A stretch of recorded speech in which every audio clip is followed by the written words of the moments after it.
So just by way of introduction, there are three of us this morning that you will hear from. I'm going to go first, and then I will pass over to Amy Bettis, and then you will hear from James. And we're going to talk about different aspects of the pupillage offering from Three Paper Buildings, as well as giving you an insight into our routes to the bar and our practice, etc. So having said that, good morning, my name is Jo Laxton. I am a barrister with Three Paper Buildings. I'm delighted to say that to you. I recently qualified, recently in my terms is within the last 3.5 years. I was called in 2022 and I joined the bar after a 22-year career as a solicitor practicing in employment. And that's the area where I practice now. So I'm still an employment lawyer. I practice exclusively for the Employment and Discrimination Group within Three Paper Buildings. And I'm based primarily from Winchester, and I also work from our Bournemouth chambers. My pupillage was a little different to the norm because I received extensive waivers from the Bar Standards Board for the amount of time and the types of issue that I had to address as part of my qualification. So my own personal route is slightly different, and you'll hear from the others in terms of how recruitment goes, as well as recent examples of what our pupillage offering here looks like. Once qualified, I can absolutely say my practice has been extremely busy. I have the joy of being able to represent a variety of different clients. I work for both claimants and for respondents in the employment field. I work for household names. I work against household names, and my diary has been absolutely full. I can certainly say with a smile, since qualifying, and indeed in recent days and weeks, it has been a very busy type of work to undertake. I joined 3PB after my pupillage, and I only applied to Three Paper Buildings. I didn't talk to any other chambers about pupillage. Why? Well, there's lots to be said about Three Paper Buildings, and I'm going to give you a little bit of a background. If you don't already know us, I'll give you a bit of background about who Three Paper Buildings are. I'm sure you've had an opportunity of having a look at our website. We are a highly regarded and very friendly, as well as inclusive set of chambers. We've got 270 barristers, 45 staff members, and we offer opportunities for barristers to undertake high quality work, both in their first and second sixes as they're part of their pupillage journey. Pupillage here is non-competitive with peers. So what we're trying to aim for is to offer tenancy prospects to all 4 pupils that we take on in 2027, irrespective of the area of work or indeed the geographical location as well.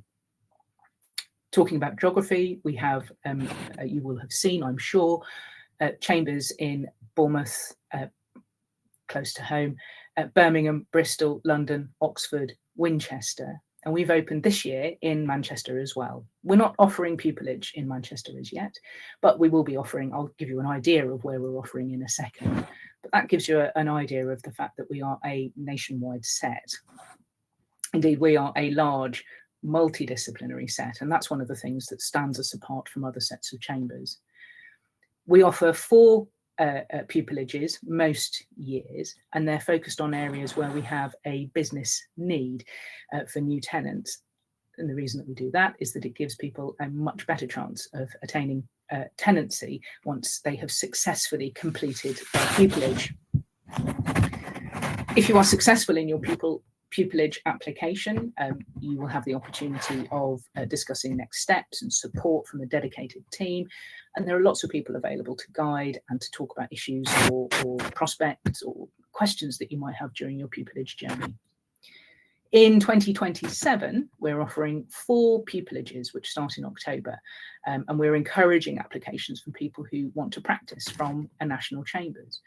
As I mentioned, my practice in the Employment and Discrimination Group, I can absolutely put my hand up to say that I work throughout the UK. Notwithstanding that I'm based in the South, I will regularly appear in courts at London, Manchester, Birmingham, Newcastle, And sometimes we are referred work up in the Scottish tribunals as well. And that's reflective of the fact that we are indeed a national set, as well as I've mentioned, multidisciplinary. So those 4 pupilages, what are we offering 2027? London is offering an education pupillage, Bristol is family, Oxford property, and Winchester crime. Things will be slightly different in 2028, where we're looking for particular expertise and preference, but that gives you an idea of what the immediate proposals are. In terms of our financial offering, 2027 means that the pupillage award is £60,000, and that comprises a £30,000 grant and a £30,000 guaranteed earnings, which is paid monthly in advance. And we also offer additional benefits, which are valued. We value them at £17,000 or thereabouts. And they include things like private health insurance, IT support with discounts on technology, which is obviously very important, and access to online legal resources such as LexisNexis AI+, PSL+, Westlaw, and PLC, all invaluable resources. If you haven't already looked at our website, do so. There's extensive information on there in our Pupillage Hub, and you'll learn a little bit about us and who we are, and you'll be able to see some details about who we are as a set of chambers as well. So have a look at the 3PB website and pick out the Pupillage tab. That will give you some more information. And I'll end just talking to you for a second by saying that if you are selected for pupillage, I can certainly vouch for what you will find in terms of support. We are a supportive community, and our experienced set of barristers very much want to help you succeed. And so there's lots to offer, lots to be said about PPB. So having done that brief introduction to who we are and told you a little bit about myself, I'm going to pause and see if anybody has any immediate questions before I hand over to Amy, who is going to talk about her practice and her comments on route to pupillage. So I'll pause for a second before I hand over.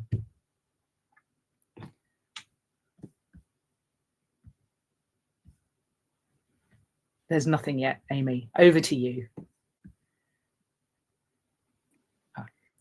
Thank you, Joe. I can see that somebody is typing at the moment. So if a question pops up, we can deal with that after I've finished my side of the talk, if that assists. So welcome everybody this morning. Like Joe, I didn't come straight into this area of work straight from university. I had a career prior to becoming a barrister. I worked for national government. I also worked within the third sector for voluntary organisations. I've noticed a couple of you on the chat this morning are from Plymouth University, so a special hello to you guys, because I also went to Plymouth University but graduated in 2005, which makes me sound particularly ancient this morning. After I started working in different sectors, I decided that I wanted to go to the bar, and as I was working full-time, I needed to think about how I was going to finance that. And so I completed what was called the BBC back then. It's probably changed names a few times since then. Part-time over 2 years at the University of the West of England, where I continued to work whilst completing my studies. I was called to the bar in 2009, and then I started my pupillage in April 2013.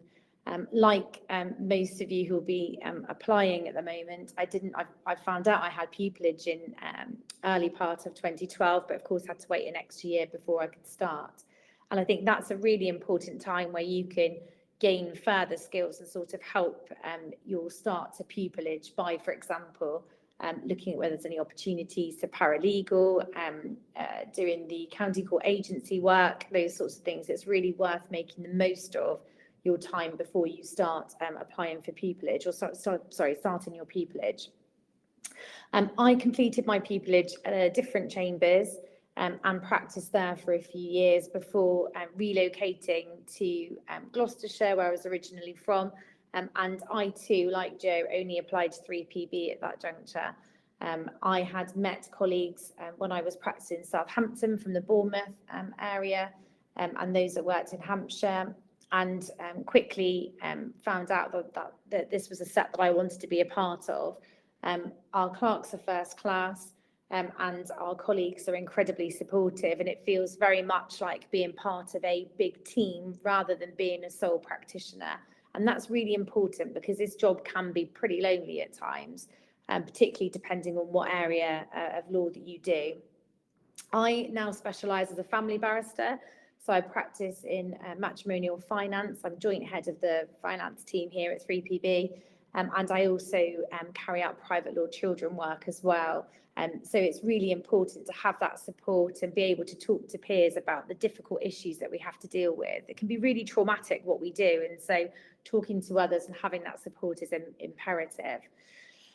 So I'm going to talk to you really about what it is that we're looking for, how the application process works, before James comes on and talks to you about the reality of being a pupil at 3PB, having been the only person to have experienced that. First of all, a quick note on mini pupillage. So Angelina, I can see that you've asked whether we offer it, and we certainly do. We get lots of questions about mini pupillage.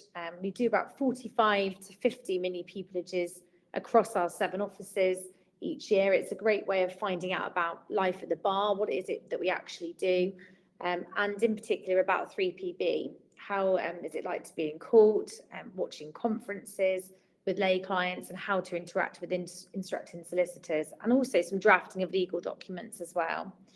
You get to speak with members of chambers, speak to the clerks and the support staff, and you can also ask questions about the profession and the main application for pupillage procedure. Also, come prepared to take notes. It's always really important to take away as much as you can from that process.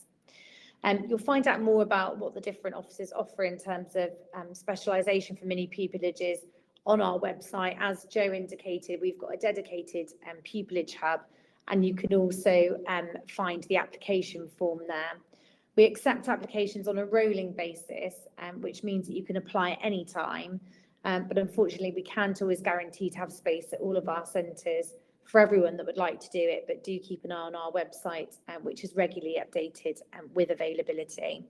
It's really important because what we find sometimes is that when people are applying for pupillage at chambers, you really do need to understand what the role is and how that works to be able to properly complete the application form and have a good understanding and a good chance of getting through to the interview stage.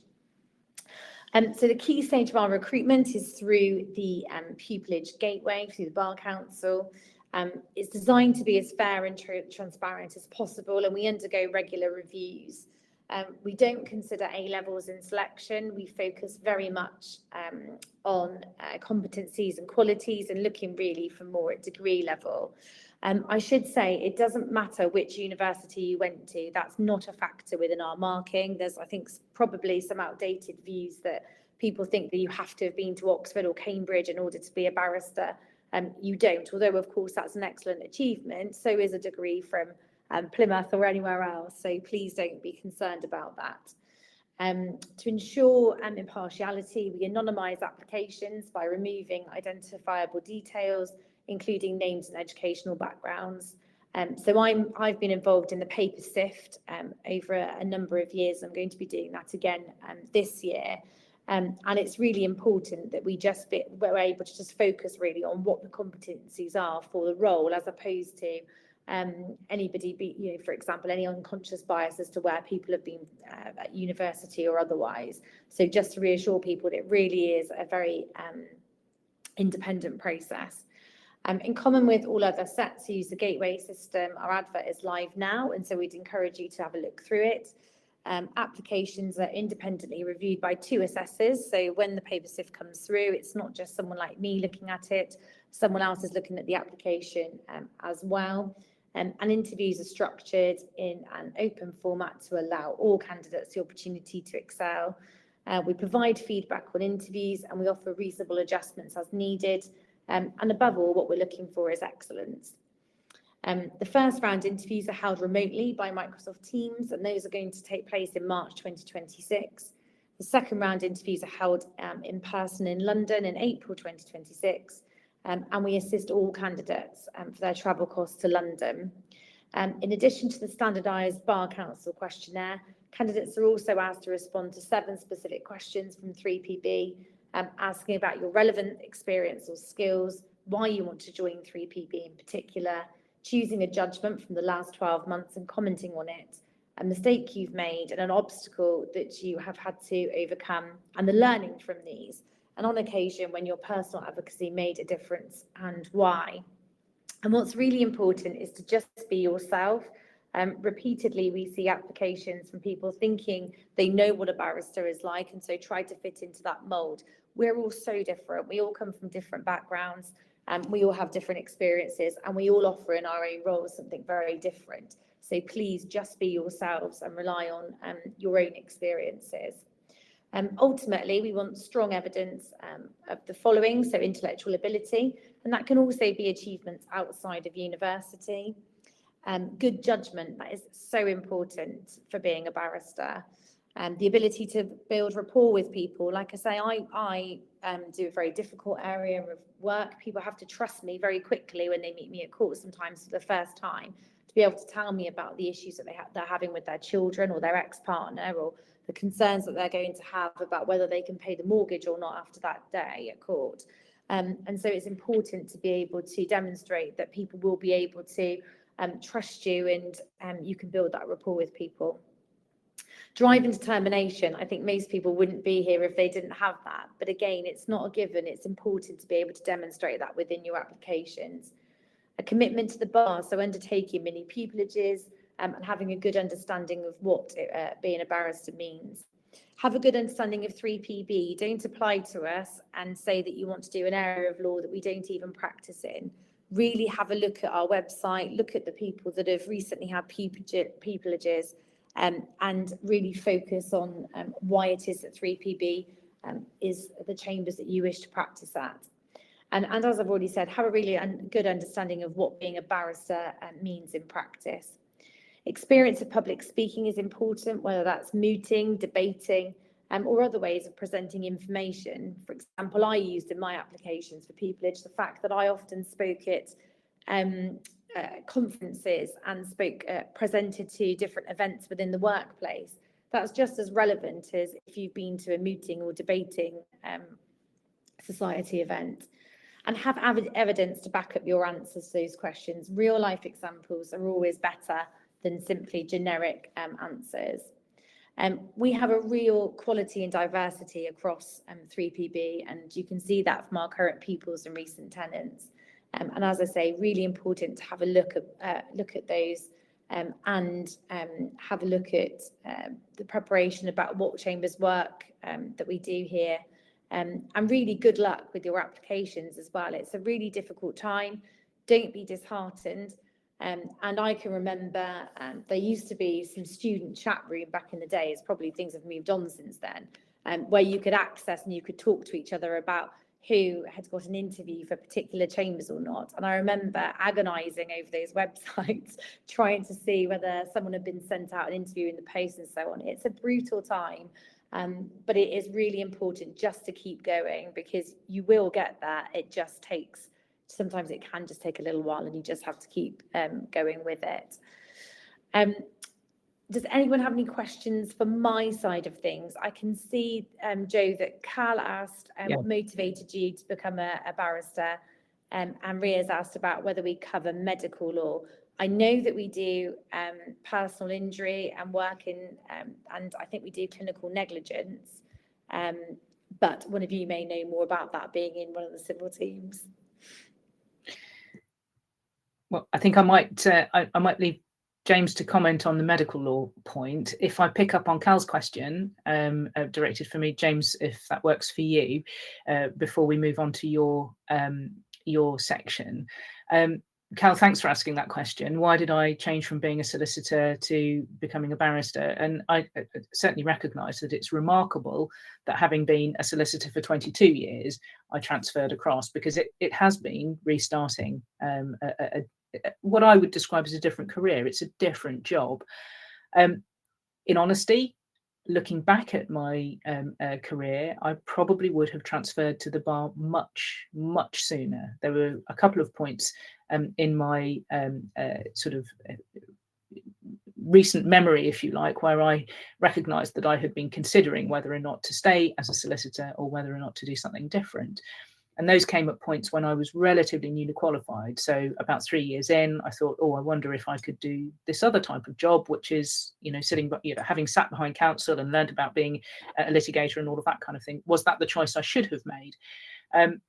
But I was offered lots of really exciting work. I got some fantastic opportunities. And it was about at that point that I went to work in-house and ended up doing some amazing work. I used to be a trade union lawyer. I say I used to be. That's certainly what I did when I was about 4 or 5 years qualified as a solicitor, and injuncting unions and engaged in advice on very large scale activities was fascinating, and it sort of carried me through.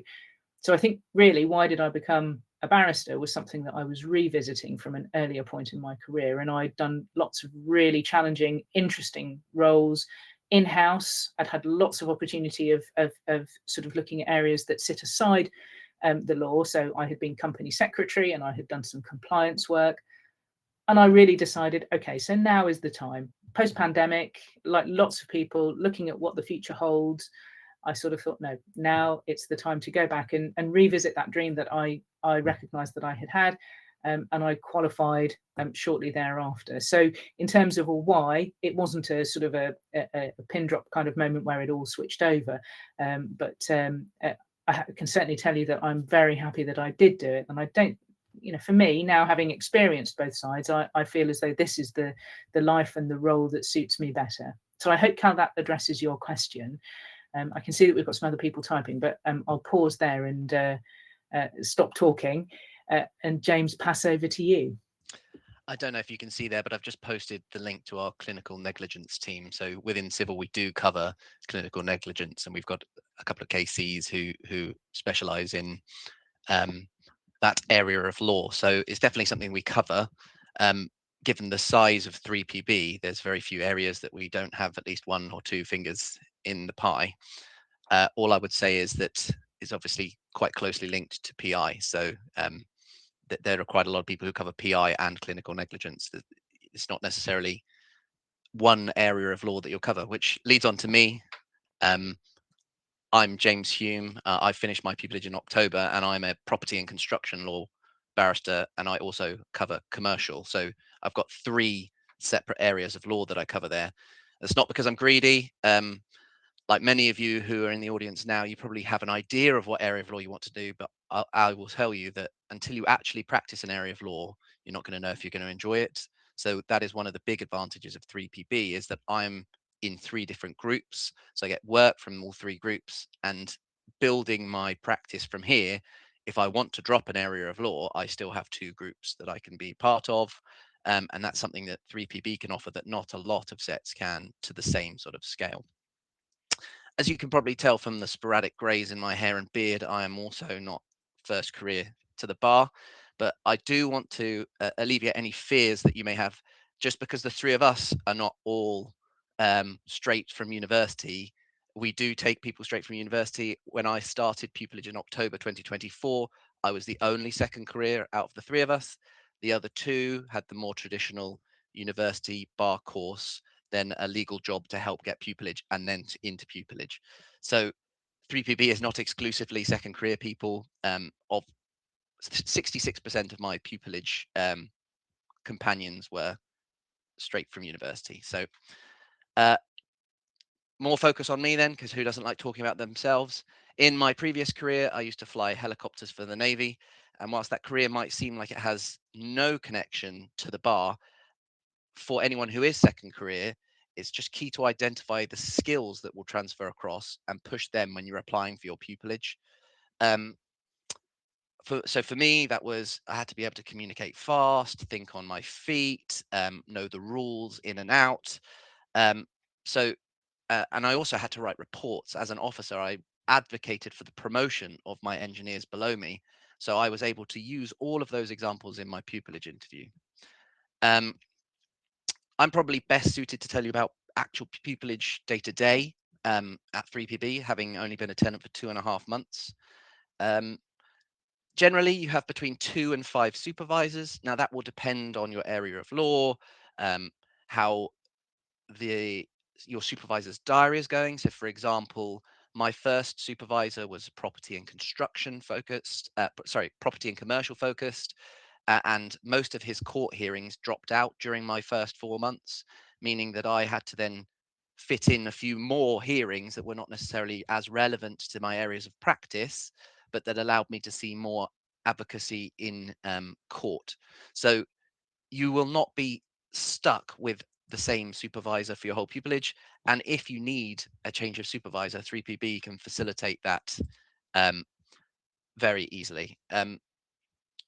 With respect to my 2 supervisors, I had the deputy head of the property group, and then after him, I had the deputy head of the construction group. So you are learning from very experienced barristers.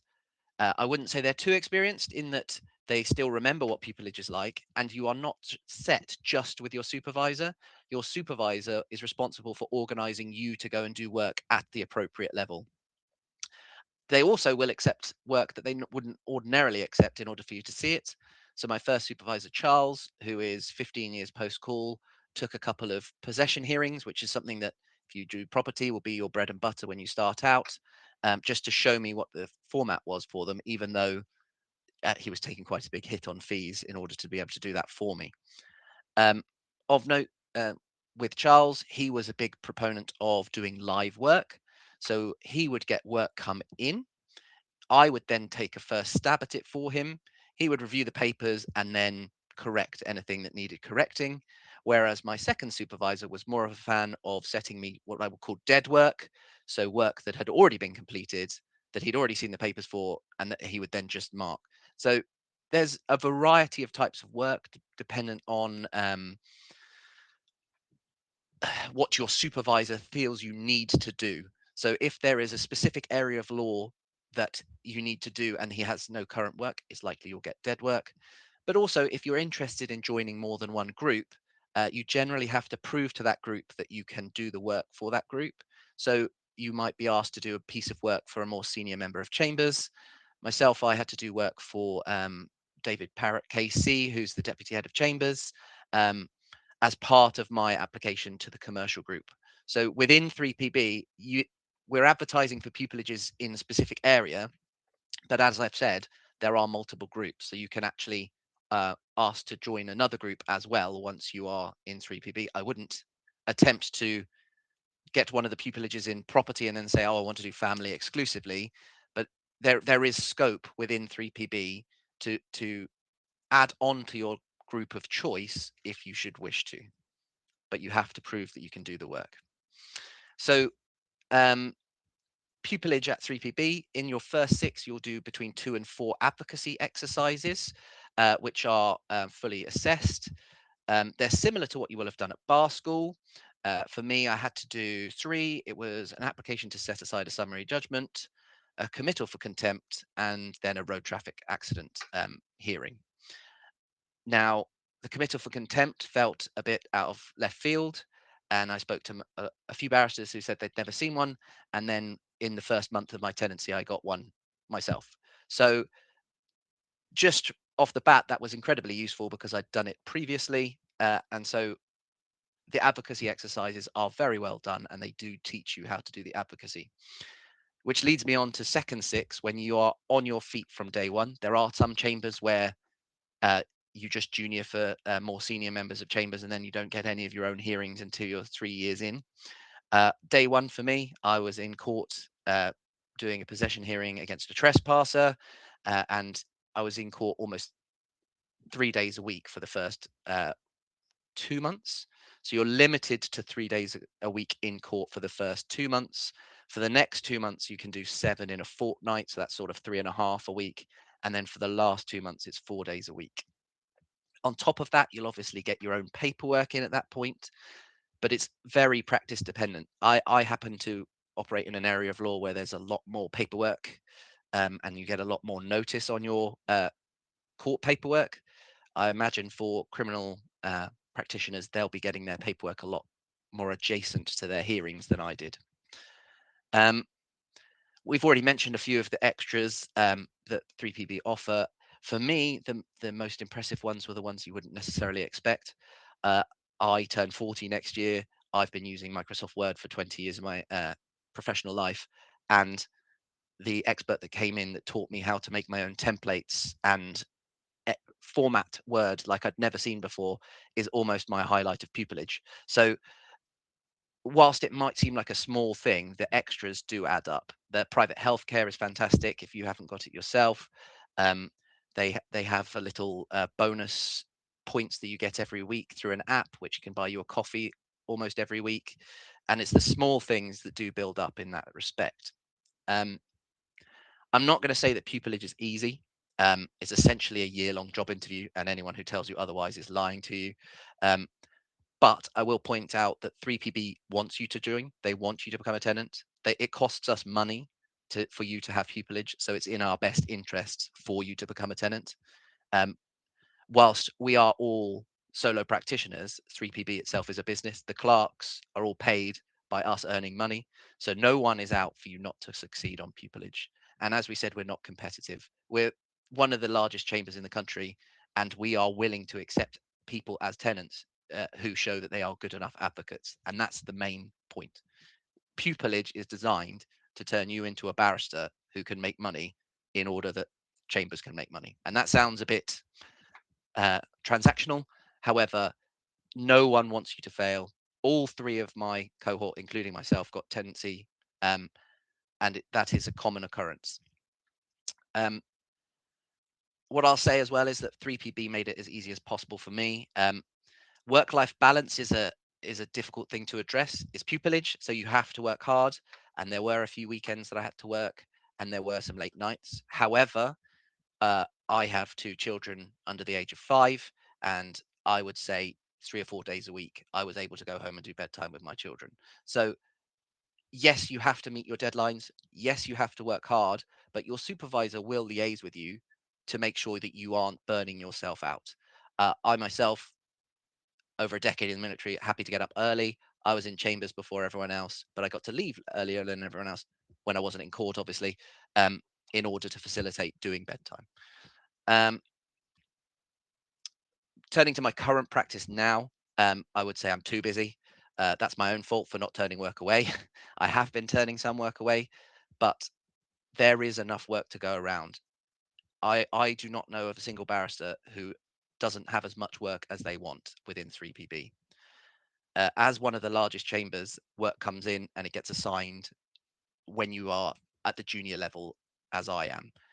I'm building relationships with solicitors. I built them on my pupillage, so I'm being instructed by people who previously instructed my supervisor, who liked me, which is another point I would like to highlight, that just because you are just a pupil doesn't mean you won't already be building those relationships that can build your practice in the future. As I've repeatedly said, pupillage is about building your practice in the future and building you as an advocate. I don't know if I've got anything more specific about what I did on pupillage, other than to answer questions that people might have. Sorry. We're starting to get some questions through there, James. Thank you. I can see that a couple of them, Amy, thank you for answering those as they've come in. There are a handful more, and if you've got questions for James specifically about what life is like, do take the time to pop them into either the chat or the questions. There's a couple here that are worth picking up. There are some further questions about being a solicitor first and then transferring, which I'm happy to pick up on. There is also a really interesting question here from Alicia about social mobility. And I think, Amy, you had touched upon the fact that this is a diverse working environment. 3PB is very much aware of diversity and equality, and we are an inclusive set. You might agree with me when I would say that I don't think that anybody's social background is a relevant factor when we are considering pupillages. Certainly, I was the first in my family to go to university, such that I don't, whilst both of my parents have had very good careers doing different things, they weren't university educated. it doesn't make a massive difference if you can put on your application form what your parents did, but I would say that it is not a bar, and actually what we are looking for are individuals who have the skills and who can demonstrate that excellence that Amy referred to, as opposed to being able to, sort of tick a particular box about having, had a particular type of education or a particular type of upbringing. Now, I'm going to pause on that because Amy, James, you might want to comment on that as well, because I think it's a really good question, Licia. Thank you for asking. But it's also very much of the moment, and it gives us the opportunity of telling you all how we feel about it. So I'll pause there. I would completely echo what Jo says. I was state school educated. I grew up in the Forest of Dean in Gloucestershire. My parents didn't go to university. I was very much the first person to go. I felt when I first started going for dinners at the inns, like you have to as a barrister, that it felt initially like it was a place that wasn't particularly a place that I would recognise, because it was very different. But I think it's fair to say, in terms of chambers, we all have different backgrounds, but it absolutely doesn't matter about that at all. And I think it's really important to recognise that lots of people have, for example, moved over from overseas, have been educated in different countries, have different cultural backgrounds. In terms of females at the bar, I know there's still concerns around the fact that the Bar Council report recently came out about the fact that women still don't earn as much as men at the bar. But certainly what I found, as we want to very briefly touch on, which is linked to this, is I've had 2 children since I've been at 3PB. So I've had to use the maternity leave system, and it's incredibly supportive, and it really enables you to be able to have the time off, be supported when you come back to work, and be confident that your practice will not be affected at all by that. And I know that that's the same, for example, people that have needed time off for other reasons, such as caring responsibilities, bereavement, and so on. This is such a supportive chambers in terms of understanding that people have different responsibilities at different stages in their lives. And I think that's what helps as well, as being such a large set of chambers, because there are always people to help in and step up and pick up work and be able to support you. So certainly from my perspective, I think it can seem a bit daunting sometimes if your background is different to what the inns look like and what you think a barrister is. But I think also that's the misconception sometimes about who we are and what we do. And that's why it's important to get those mini pupillages and see that actually the bar is very different to what you think it's going to be like. And actually we are really on the main collegiate, and it's a really lovely profession to be a part of. Thank you. Thanks, Amy. And James, do you want to chime in on that? Yes, but with the caveat that as a generically white middle-aged man, I'm probably not best suited to speak about anything to do with gender. All I would say is 3PB want the best barristers. They assess your pupillage based on how good you are as an advocate, how intelligent you are. Your background, as far as I've seen, has nothing to do with where you're from, how you speak. It's about how good you are as an advocate, how intelligent you are, and how well you're going to fit in at 3PB, which is incredibly diverse. And when you look at some of the other chambers as well, I can understand where that question has come from. But from 3PB's perspective, we want the best barristers, and we want you to enjoy working here and making money for chambers, which invariably means the best barrister you can be. Thanks, James. So I can see that there are some more questions coming up, and we're tapping into those. There are a couple of questions about being a solicitor first, and I started to type out a response, but it's probably a little bit of a longer answer than my little fingers can to tap away at. So I'll address those questions because I appreciate that there is a difference between what solicitors and barristers do, and we've got a couple of points here. Victoria had asked a question which I can see that we've answered in the box, and Maddie, you also have a question about this. first of all, being a solicitor is different to being a barrister, or it certainly can be. Of course, there are lots of solicitor advocates, and there are lots of people that get to come to court and they can do their bit. Certainly in the type of environment where I work, which is employment, which is about accessible justice. And so you don't need particular rights to be able to address the judge and the tribunal system. But I would say, having done both, having been a solicitor and having been a barrister or being a barrister, they are different roles, especially if you do something like work in-house. And generally speaking, the opportunity for being able to prep a case for trial, in my experience, is certainly different to how it is if you have a very full caseload and you are representing lots and lots of different people all at the same time, where you're preparing for that moment of litigation where the barrister would ordinarily come in. So I think that there are differences in the way that solicitors and barristers operate. There can be overlap, but you would have to seek out those those sorts of opportunities. I also think that one of the key points to bear in mind is that barristers are typically self-employed, and that can mean lots of different things to lots of different people. It gives you the flexibility of choosing how your practice develops. That's a big choice that you have as a barrister, or at least a self-employed person. Of course, it means that you have an element of risk in that you are reliant on your developing pipeline, and you have to be able to find your work and make sure that you have that income stream. And of course, Three Paper Buildings is incredibly supportive in that. There is an enormous amount of activity that goes with our marketing departments and our clerks, etc., such that that's not quite the terrifying prospect that it might well be. But nevertheless, you are self-employed, and there is a financial impact to that as well.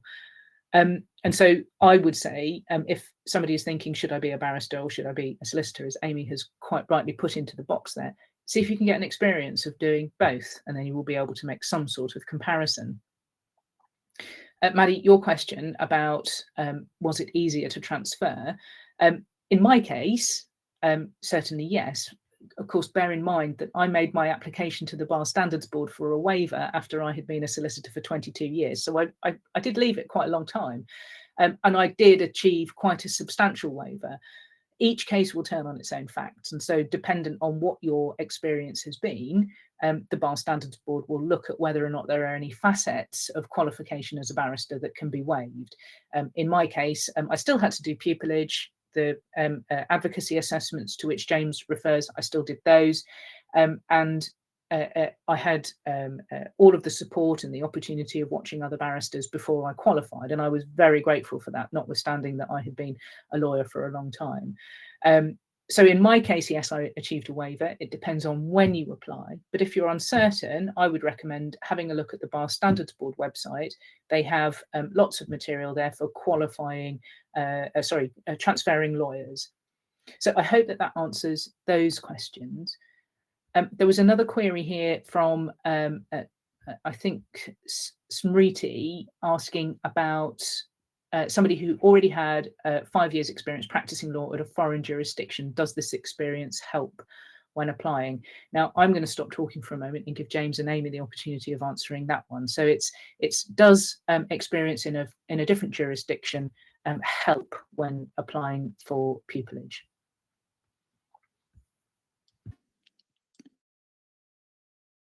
Sorry, James, you go first if you want to. I'm going to sound a bit like a broken record, but getting pupillage is all about showing applicable skills to being a good advocate. If you've already been doing the job and you can talk about how you've been doing the job, that's going to show that you're already a good advocate.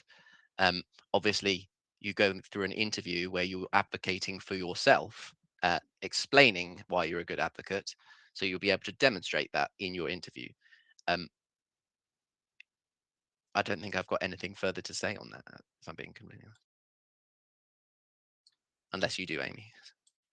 No, I entirely agree with you, James. It's all about the applicable skills, and of course, you could be doing a variety of different roles, and the role of lawyers is different in different jurisdictions as well. So it would just be about applying the skills that you learn really in that particular within your application, and demonstrating why it's relevant to the work that you would be doing in this jurisdiction. Really, the same as in any other career. Thank you both. So I'm just watching the questions. Does anybody have any other questions? We've told you a little bit about 3 paper buildings, told you a little bit about our application process, and we've talked about life as a pupil. Are there any other questions that we can answer of you while you've got our time? We've got about another 15 minutes left, so do ask away while you've got us in front of us, and we'll try and help with any inquiries that you have. There is one that says, do we cover maritime law, by Roy Johnson? I don't think we do. And as a former naval officer, whose master's was in the use of autonomous ships, I can reliably tell you I don't think we do maritime law. Thank you. Maria, you've asked a question. Apologies, we've got it in the questions tab. And again, Amy, James, this might be one that you're able to answer. Maria is asking, what opportunities should we be looking at? What experiences are important? And what achievements should we be trying to get in order to become successful as a barrister? So I think that's a question about, as much as showcasing experience and skills that people already have, what should they be trying to look for that would be a useful asset when becoming a barrister or trying to apply for that career? So for me, I looked at what Chambers' 7 points were, and I tried to have something that I could put next to everything. So what demonstrates intellectual ability? If you've already got that, then you shouldn't be looking for something to supplement there. But if you haven't got any advocacy experience, you should be doing muting competitions to meet the advocacy point. So from my perspective, you should be either shoring up holes in your own experience rather than trying to double down on things you've already got, because just being intelligent does not make you a good advocate. I know plenty of people, I say plenty, I've been opposing plenty of people who come across as very intelligent, but who can't get their words out appropriately in court. So look at your own CV, see where the gaps are when compared to what Chambers is looking for, and then find something that will fill that gap, would be my advice. I absolutely agree with that advice, James, and thinking about my own experience. So when I found out in and around sort of April 2012 that I was going to be starting April in 2013, had some feedback from my interviewers that they thought it'd be really helpful for me to gain some more advocacy experience, because it had been a while since I'd completed my bar course and had been involved in sort of the mooting and debating. And they suggested just trying to see what opportunities there were, for example, through the local courts or through the local university. And I had a look and saw I was working full-time in Bristol at that stage, for the National Housing Federation, which is an entirely different organisation, not doing any advocacy, but had a role there. And I found that I was able to volunteer through the local court in Bristol, where I can provide housing law advice and represent litigants in person at the possession hearings, for example. And so that's what I did. I signed up to that initiative. Went and did a short session at the university in order to be involved, and I started doing some pro bono work whilst I was there, and my employers were supportive of me doing that. So it just meant that I was able to plug that gap between knowing that I was going to get pupillage and then being able to complete it. But it's the same as James said before that stage, looking at where are the gaps in your CV at the moment, and what can you best do to manage those and provide further examples. Joe and James, I can see that quite a few people are asking us about how much the bar course costs. I'm afraid that's really beyond our remit. Yeah. You need to have a look at that. It's certainly, I've seen reference to 1,000 to 2,000.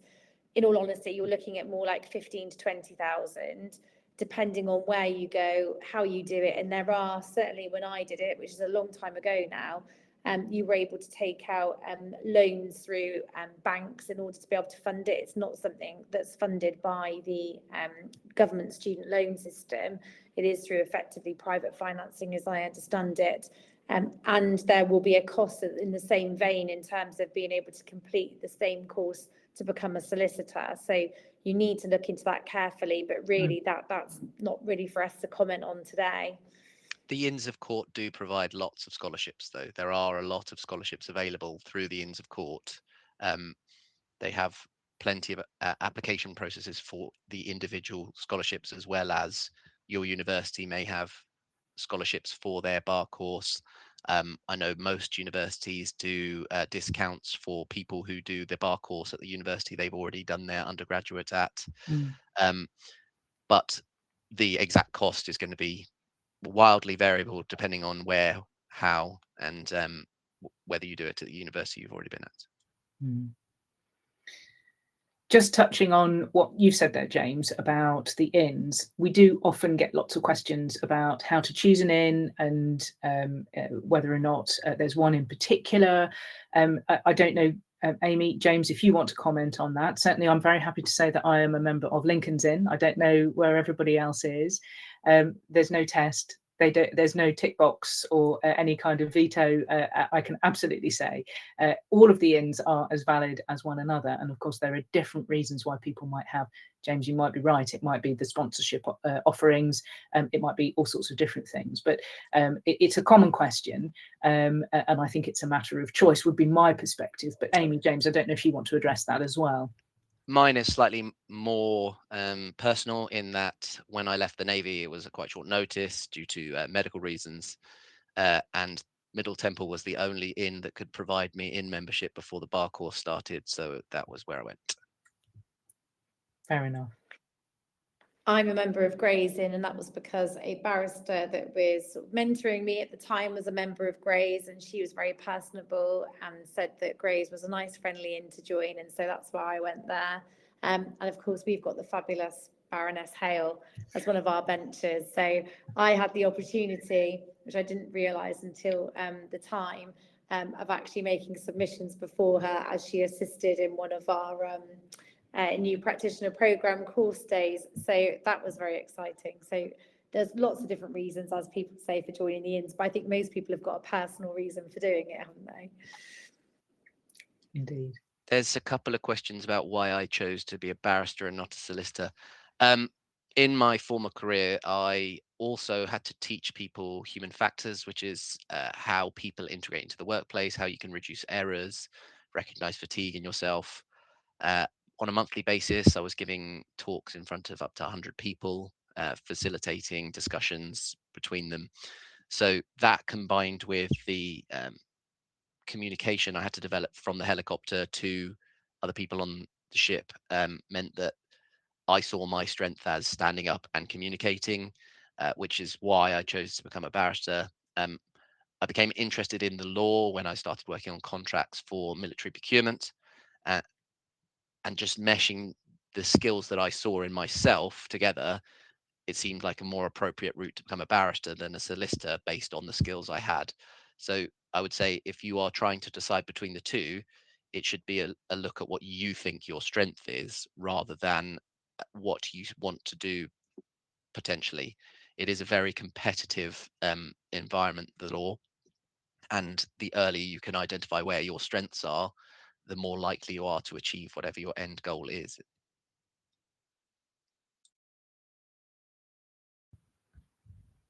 Thanks, James. So we've got about 5 minutes left. I think we have addressed all of the current questions. We'll give you a moment there just to see if there's anything else that you would like to raise with us this morning.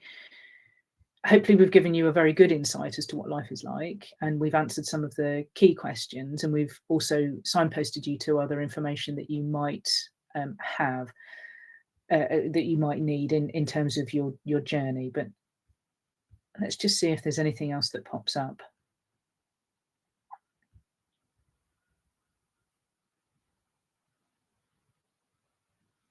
There we are. I think we're getting thank you. So if everybody's happy, thank you very much for the kind comments there. If everybody's happy and there are no other questions, we'll probably bring matters to a close.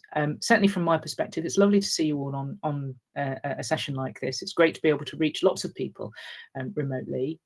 Very best of luck with your journeys. Amy, James, I don't know if you have any concluding comments, but I'll again stop talking and give you a chance just to say cheerio. And I'd like to just take a quick chance to say thank you very much from the Target Jobs team, Joe, Amy and James, for taking some time out of your days for this. There's some great experiences, great advice, and we really do appreciate it. For everybody in the chat, thank you so much for asking all those questions. We hope that you found this useful, and we would love it if you could give us some feedback in the feedback form that we'll be sending afterwards. I can see that they popped some links in the chat as well, so definitely do check those out, and we hope that you all, have great careers. So if that is everything from everybody, then I will close us out. So thank you very much, guys, and have a great day, everybody. Thank you. Thank you. Bye. Thank you. Bye. Bye-bye.